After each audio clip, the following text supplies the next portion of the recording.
நெருப்பானவர். தமிழீழத்தில் பற்றி எறிந்த குருதித்தீயை எங்களுக்குள் பற்ற வைத்ததார். நீரானவர்.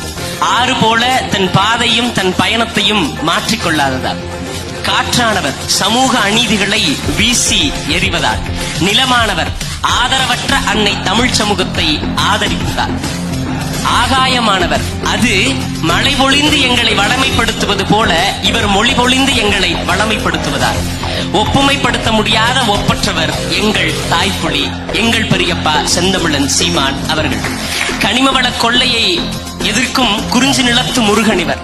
10 ஆண்டு பசுமை திட்டத்தை அறிவித்த முல்லை நிலத்து மாயோனிவர்.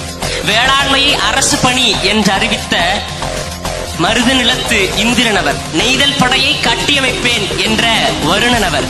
என் நிலம் பாடையாகிவிடக் கூடாது என்று கூறும் கொற்றவையின் பேரனவர். ஆம், அவர்தான். விமர்சனங்களை விதையாக்கியவர், தன் பேச்சையே மூச்சாக்கியவர், தன் குரலையே ஆயுதமாக்கியவர்.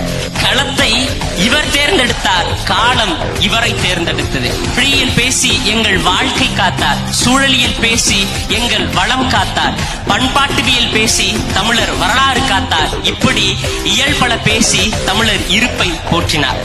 சட்டையில் அணிய பயந்த எங்கள் தலைவனை தமிழர் அடையாளம் என கற்பித்தார். ஆம்,